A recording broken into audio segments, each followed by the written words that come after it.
I never thought my life could turn into a cheap drama like this.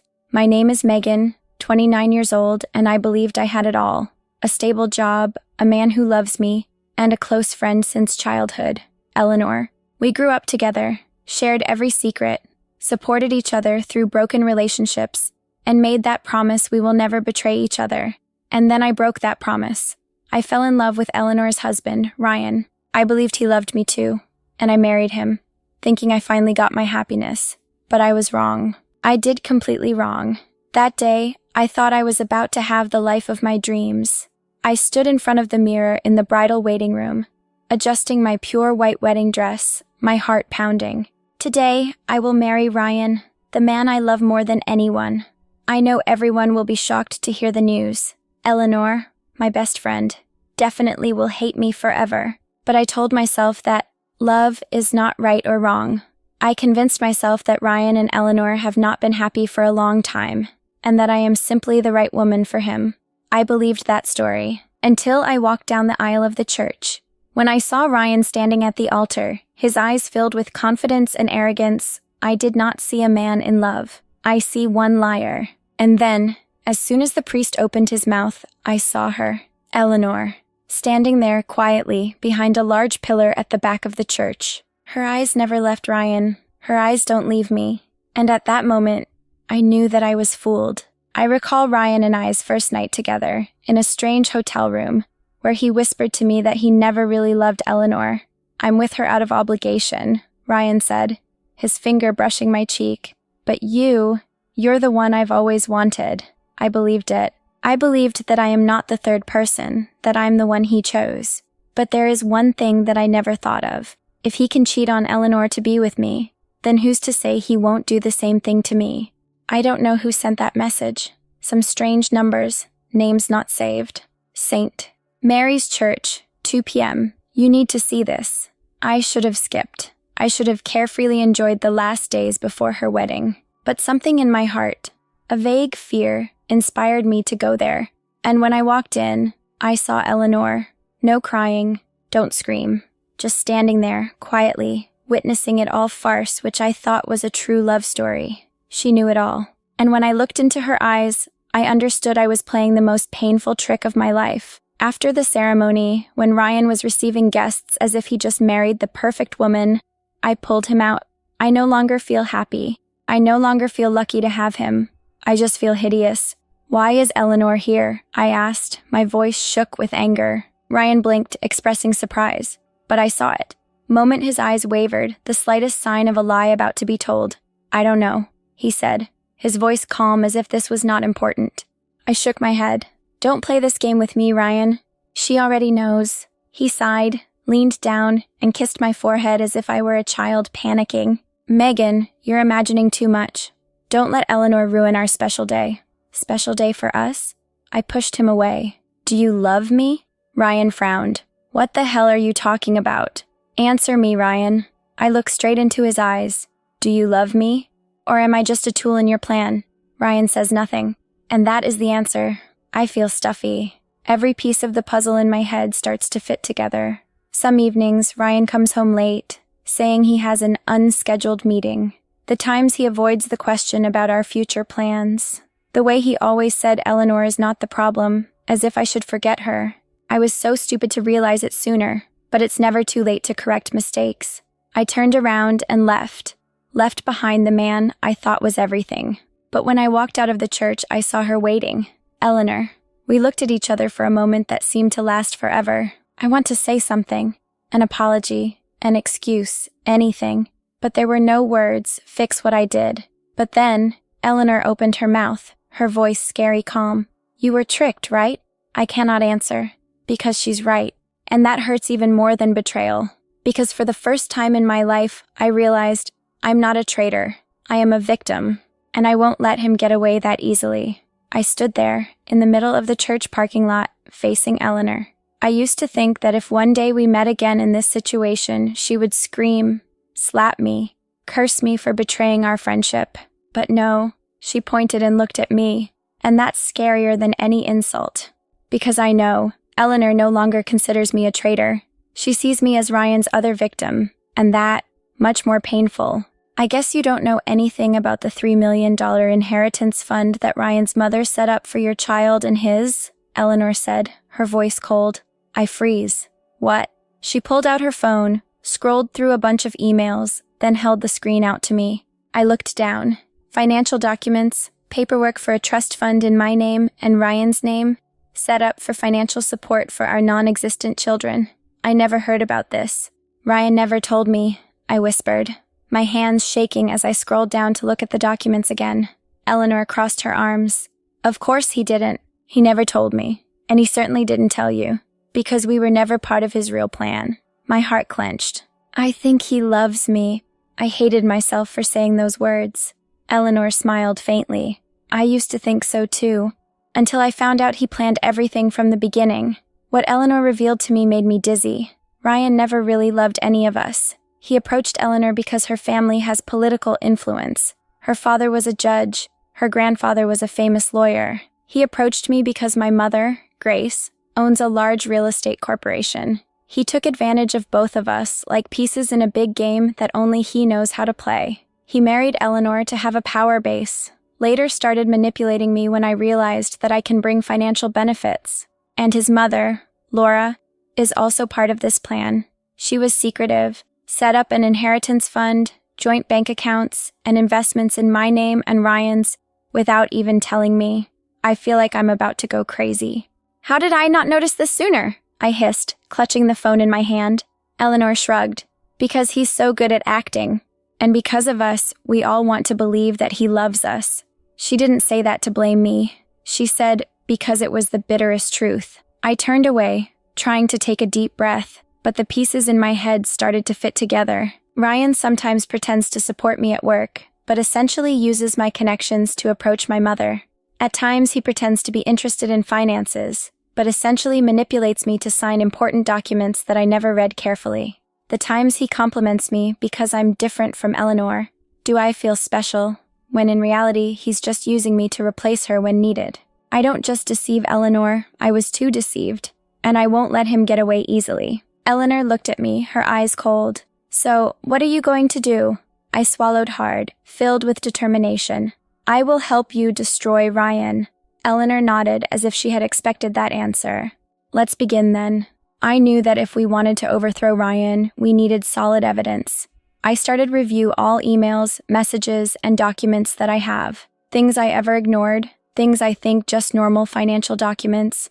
And then, I found it. A contract real estate transfer, signed by my mother. But the scariest thing, my signature is also on it. I don't remember ever signing it. I called my mother immediately. Grace Corporation's transfer contract 2 years ago, do you remember? I asked, my voice shaking. My mother was silent for a moment. Mom never sold that property. My chest tightens. But Mom signed the papers. No, Mom never. My mother suddenly stopped. Wait, she said, her voice panicked. Megan, do you remember that summer? When Ryan said you needed to practice signing documents to prepare for your business? My heart fell into the abyss. I remember. One summer day, Ryan gave me one file and asked me to sign it to practice legal work. He tricked me into signing a real contract. He used me to steal my mother's property. My hand squeezed so hard that your nails dig into your skin. He is not only betraying me, he ruined my family. I turned to Eleanor. I don't just want to ruin Ryan. I gritted my teeth. I want him to pay the price. Eleanor smiled, a smile without any warmth. Then get ready, Megan. She held out another file. We have a lot of work to do. I looked down at the evidence that Eleanor had collected. We are not simply flip Ryan's face. We're about to erase him from this life forever. And this time, I will not let him have a second chance. I never thought I would become this type of person. One person sits in the dark, plans to destroy others. One person. Careful every step, collect evidence, prepare each attack. But after everything Ryan did to me, to Eleanor, to my family, I have no other choice. He stole my future. He turned me into pawns in a game of chess, and I didn't even know I was participating. So now, it's his turn to pay the price. Eleanor and I have no rush. We knew if we wanted to overthrow Ryan, we needed to be smarter than him. Our goal is not just to expose the truth. We want to destroy him completely. And most importantly, he must not know we are targeting him. Eleanor and I divided the work. I will focus on finances, examining bank accounts, investment transactions, and assets Ryan purchased using me. Eleanor will focus on his relationships, those who helped him hide, the allies he had in his company and family. We know can't do this alone. So we came Michael, Eleanor's older brother. Michael is a lawyer, and more importantly, he hated Ryan for a long time. Are you two finally willing to see that he's trash? Michael raised an eyebrow when we told him everything. It's a long story, I mumbled. We don't want to just expose him, Eleanor said. We want to end his career. Michael smiled faintly. Let's begin then. The first thing we do is expose Ryan's financial fraud.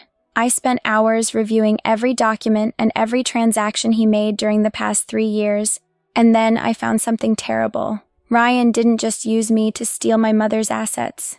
He is also embezzling money from the law firm he works for. He made ghost accounts, transferring money to shell companies without anyone knowing. And the craziest thing? He used my name as one of the legal representatives for that account. If everything breaks down, I will be the first to be investigated. Anger flared in my chest. He didn't just betray me emotionally. Him had prepared his way out, while I would be who is responsible for him if everything is discovered. I threw the file hard on the table in front of Michael.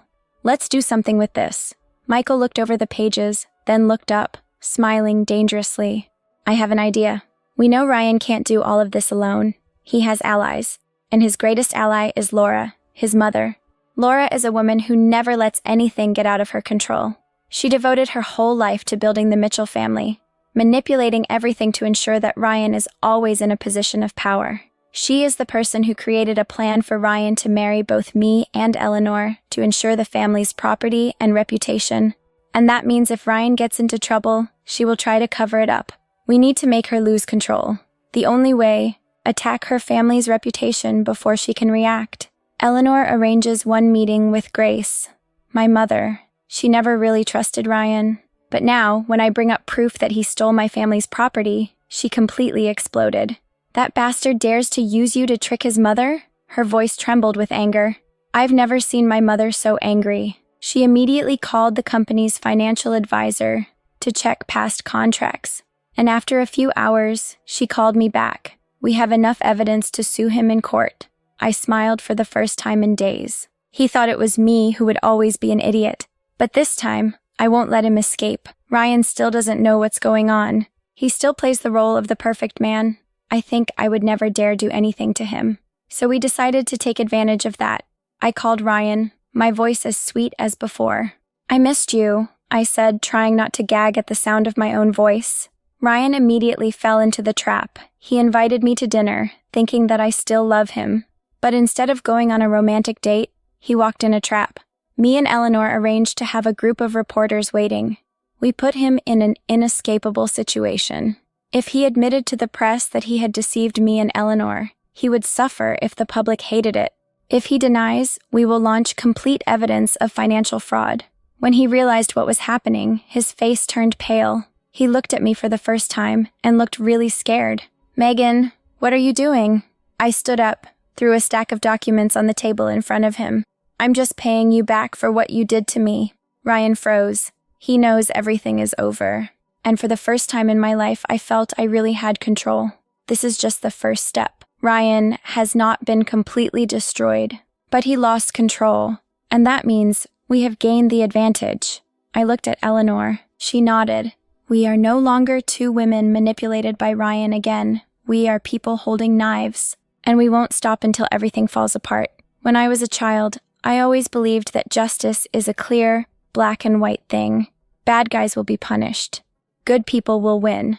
But now, when I stand in front of the most important battle of my life, I realized one thing. Justice does not happen on its own. It must be created. And if I want to see Ryan and his family completely collapse, I will have to do it myself by reaching out and pushing them down the cliff. Ryan has been overturned before the public, press tearing him apart, spreading news about his secret marriage, financial scams, and his ways takes advantage of two women to build his own empire. But Laura Mitchell, his mother, the person behind it all, has not yet spoken, and that means she was preparing a counterattack. I don't have to wait long. That evening, when I returned to my apartment, I saw a luxury car parked in front of the door, and standing against it, with a cold smile on his lips, was Laura Mitchell. I stopped on the steps, keeping a safe distance. "Surprised to see me here?" Laura said, her voice filled with fake sweetness. "I'm surprised you haven't shown up sooner," I replied, trying to keep my voice calm. She raised her eyebrows, looking at me as if I were one stupid child. "I keep an eye on everything," she said, her voice low. "The only question is, what do you want, Megan?" I clenched my fists. "I want Ryan at the right price for what he did," Laura sighed, shaking her head as if I were disappointing her. "Megan, you can stop now," she said, slowly moving towards me. "You exposed Ryan. You made him look bad before the whole city. Isn't that enough?" I smiled faintly. "Not yet. It's never enough." Laura's eyes darkened. "You don't know who you're up against." I crossed my arms and looked straight at her. "So tell me." Laura pulled out a large envelope from her bag and held it out in front of me. "I don't care how much evidence you think you have," she said. "You and Eleanor can't bring down an entire family with a few articles and accounting documents." I stared at the envelope. "What is this?" "One silent agreement," Laura said simply. $3 million. You can take it, disappear, and forget everything that happened. I laughed. "Do you think I'm like Ryan?" She raised her eyebrows. "I think you're smart enough to understand that there are battles she cannot win." I took the envelope, but instead of opening it, I tore it apart right in front of her. Laura's eye twitched. "You're making a big mistake, Megan." I looked at her frankly. "Are not. My only mistake was trusting your son." Laura took a deep breath, trying to stay calm. "But I can see she is losing control." "You can try to scare me," I continued, my voice sharp. "But I have a question for you, Laura. Are you ready to lose everything?" She was silent. "Because I didn't stop," I said, taking a step back. "And she knows it." Laura looked at me, her eyes like sharp blades. Then she turned around, got into the car, and left. "But I know. This war is not over yet." The very next morning, I received a call from Michael. "Laura is trying to clean up the mess," he said. "She hired a team of lawyers to block any investigation into Ryan." I gritted my teeth. "We can't let her do that." Michael was silent for a moment. "I have an idea." And that's when we moved to the final stage. We decide not just at Ryan, but directly at Laura and her entire family's assets. Eleanor sends evidence of financial fraud to the FBI, opening an official investigation into the embezzled funds. Michael contacted Grace, my mother, who decided to file a lawsuit against Laura's company for fraud in real estate transactions. I approached a famous journalist, provided him complete information about how Laura and Ryan manipulated the real estate and financial markets. We create a wave uncontrollable, and when the final attack fell, it knocked down everything Laura had tried to protect. 2 weeks later, the FBI raided Laura's company office. Ryan arrested for financial fraud, and this time, he has no one to save him anymore. Laura was also under investigation, and although she was not immediately arrested, her reputation was completely destroyed. The whole Mitchell family was removed from the list of the most powerful families in the city. And for the first time in my life, I feel really free. When it was all over, I stood on my apartment balcony, looking down at the city below. Eleanor walked up to me, holding 2 glasses of wine. "We did it," she said, handing me a drink. I smiled and clinked glasses with her. "Yes, but not for revenge." Eleanor raised an eyebrow. "No problem?" I took a deep breath. "Because we did not let them destroy us." Eleanor was silent for a moment, then nodded, and when I took a sip of wine, I knew that my new life has just begun. After the Mitchell family collapsed, my life took a turn that I had never imagined. I am no longer the girl who was deceived, manipulated by a heartless man. I am no longer either betrayed friend, who once entered a taboo relationship without knowing that he was just a pawn in the game. I am Megan, a new person. But the question is, what should I do with my life now? For the first time in months, I no longer wake up with a to-do list to destroy Ryan and Laura. I won. But why me? Still don't feel happy. I sat on the sofa in my apartment, staring at the ceiling, trying to figure out what I was feeling. Everything is over. Ryan was arrested. Laura is investigated. Mitchell's family reputation disappeared into smoke. So why do I still feel it? Empty. I spent too much time for hatred, to plan revenge, to the point where I don't know. Now what would life be like without it? My phone vibrated, breaking the silence in the apartment. I looked down, My mother, Grace. I've never been afraid of hearing the phone call from my mother, but after what happened, I don't know what she will say. I took a deep breath and pressed the answer button. Hello, Mom. Megan. My mother's voice was softer than I expected. Are you okay? I laughed softly. I don't know anymore. My mother was silent for a moment. Do you want to go home for a while? I looked around my apartment, empty, cold. I never thought I would need one refuge, but maybe I'm wrong. Yes, I said. I think I need some time. I'm back at my mother's villa, where I grew up. Everything remains the same. White fence, perfect garden, kitchen with the smell of cookies my mother used to bake. Only I have changed. My mother greeted me with a big hug, something I didn't realize how much I craved. You did the right thing, my mother said, and I'm proud of you. I never expected to hear those words from my mother. My mother is a strong woman who always puts work first, and I used to think that she will never forgive me for letting Ryan into my life. But maybe I misjudged my mother. She wasn't angry with me for loving the wrong person. She was angry because I was not realizing your own value sooner. A week later, as I was sitting in the garden sipping a cup of tea, Eleanor appeared. She walked into the backyard as if she still belonged, and maybe, in some ways, she did. I heard you came back, she said, pulling out a chair to sit across from me. I need some time to think. Eleanor shrugged. I understand. It feels like a big chapter in your life has ended, right? I nodded. But I don't know what the next chapter will be. Eleanor smiled slightly. Neither do I. I looked at her for a long moment. So what are you going to do? Eleanor put her hands on the table and thought for a moment. Grace offered me a job, she said. Your mother wants me to help her reform the company, clean up the mess Ryan and Laura left behind. I blinked. Are you going to accept? Eleanor smiled faintly. Maybe, but I won't do it alone. I felt my heart beating faster. What do you mean? She raised her eyebrows. You said you didn't want to let Ryan control your life anymore. This is your chance to do something truly meaningful. I bit my lip, thinking, what do you mean, work with my mother? Not only that, Eleanor said, work for ourselves, build something from the ashes they left behind. I looked down at the cup of tea in my hand. I spent too much time to destroy what Ryan built. Maybe now is the time to start building something new again. After my conversation with Eleanor, I thought about her proposal all night. I used to let Ryan define my life. He turned me into one tool in his plan, a pawn on his chessboard. But this time, I want to control your destiny. The next morning, I went to see my mother. I want to help Mom, I said. I want to join the company. My mother looked at me for a long moment, as if she was gauging whether I was serious. Then she nodded. Then start today. In the following months, I threw myself into work. I learned how financial management, contract negotiation, dealing with people like Ryan and Laura without being taken advantage of again. But most importantly, I learned something I never really understood before. I don't need anyone else to make me feel valuable. I don't need a man like Ryan. I don't need validation from anyone. I just need you. Late one afternoon, while I was working in my new office, my phone received a text message from an unknown number. I opened it. Megan, I'm sorry. If I could go back, I would do things differently. Ryan. I stared at the screen for a long while. Then I smiled, pressed delete messages. No need to answer. No explanation needed. I am no longer stupid girl that Ryan can manipulate anymore. I did become yourself. And this time, I will live life the way I choose.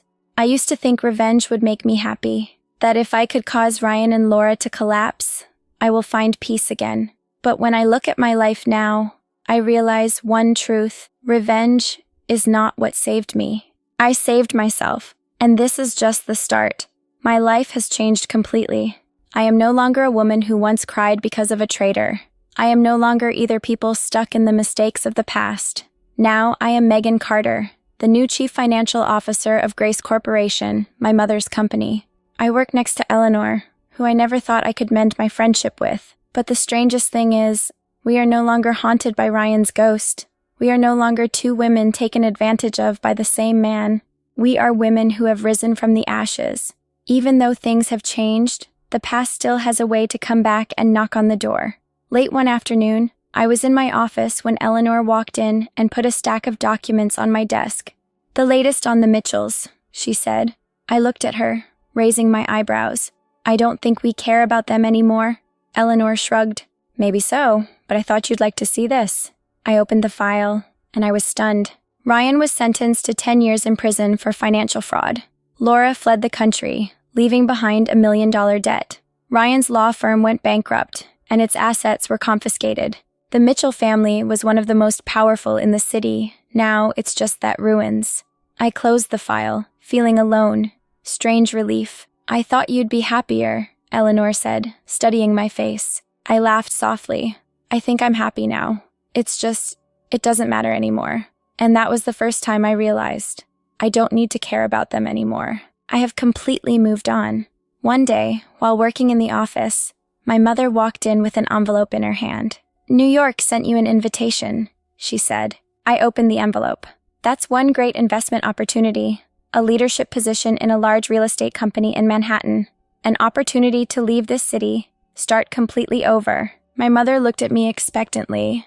What do you think? I was speechless. I never thought about leaving. I worked hard to rebuild your life here, to prove that I'm no longer the old Megan. But perhaps it's time to enter a truly new chapter.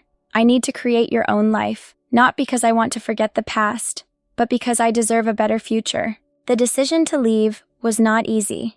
I have to tell Eleanor. I sat across from her in the coffee shop we frequented, swirling a cup of cappuccino in my hand. I think I'll move to New York. Eleanor stopped stirring her coffee and looked up at me. I'm not surprised, she said, her voice gentle. I think you're ready for that. I laugh. I think so too. We were silent for a moment before Eleanor spoke up. But do you know the funniest thing? I raised my eyebrows. What? Eleanor smiled. I don't think we'll ever be apart. I don't think another city can stop us. I laughed.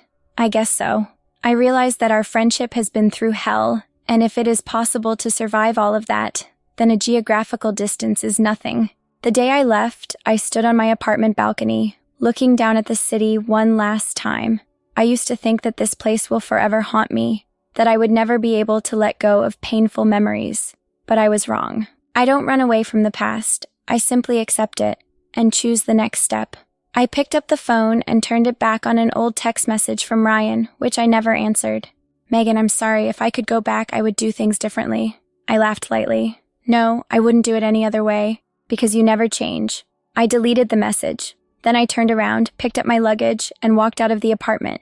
This is my new chapter, and this time, it will be mine alone. No ghosts will haunt me anymore.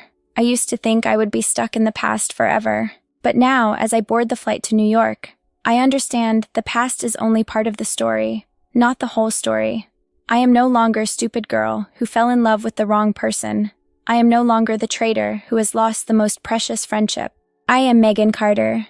A woman was hurt, collapsed, but got up and moved on. And now, my real life has just begun.